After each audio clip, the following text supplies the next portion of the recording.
Hal ini bisa mengurangi 90% masalah kalian dalam trading. Coba dicatat ya, terus kalau bisa diamalkan ya. Jadi gini, karena namanya pasar kripto atau trading secara umum lah ya, itu kan high risk banget ya, terus penuh dengan ketidakpastian. Sepinter-pinternya kita analisa fundamental, bisa aja tahu-tahu ada scamnya gitu, atau ada salahnya. Terus sepinter-pinternya kita analisa technical, ada aja lossnya deh, pasti deh. Nah, kalau misalkan kita maksain terus, nah nanti lama-lama malah bikin stres. Namanya stres nanti mentalnya kena malah bikin tambah loss. Nah, kalau misalkan kalian mengamalkan 3 hal ini, mudah-mudahan minimal untuk stres itu berkurang gitu ya.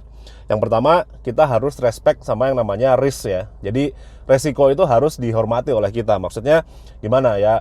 Kalau kata orang kan ada 1% per trade, 1%, 2% per trade dan segala macam. Tapi kalau menurut saya lebih fokus kepada, kalau misalkan kita udah tahu ini bahaya, jangan dipaksain. Atau misalkan merasa, wah ini kalau loss kayaknya loss 50%, tapi kalau cuannya bisa ribuan persen. Kalau bisa jangan diambil, mungkin dikucilin aja, nggak apa-apa. Kalau misalkan lossnya cuma 20%, tapi cuannya juga lebih kecil, masih nggak apa-apa gitu. Jadi tetap dihormati ya, hormati yang namanya resiko itu. Jangan asal sompral, wah nggak apa-apa ini liquid, nanti cacing-cacing naga-naga, jangan kayak gitu. Tapi lebih kepada, oh kalau loss saya nggak akan menyesal, minimal kayak gitu. Atau kalau loss saya masih bisa berpikir rasional gitu ya. Itu yang kedua. Yang kedua, fokus pada quality setup. Jadi kadang-kadang yang jadi masalah, ini saya juga kadang-kadang masih mengalami ya.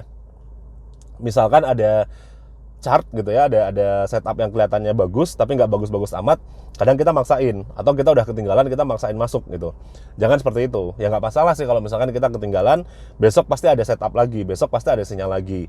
Sama kalau misalkan setupnya belum bagus, ya nggak apa-apa, tunggu aja. Mendingan kita nunggu 1 jam 2 jam tapi lebih pasti, daripada kita maksain tapi taunya malah salah analisa gitu. Yang ketiga, ini yang mungkin menurut saya agak-agak paradoks ya.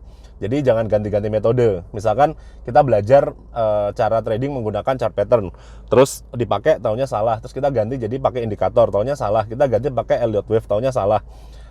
Terus ganti-ganti aja terus. Nah, kalian coba kasih waktu untuk statistik itu bermain ya. Jadi misalkan pertama pakai chart pattern salah, oh ya udah kita coba dulu sampai 10 atau 20 kali. Kalau salah terus, oke, berarti ada yang salah dari kita.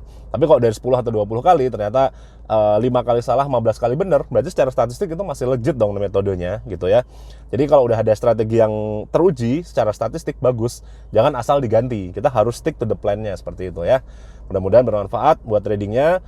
Semoga cuan dan salam trader.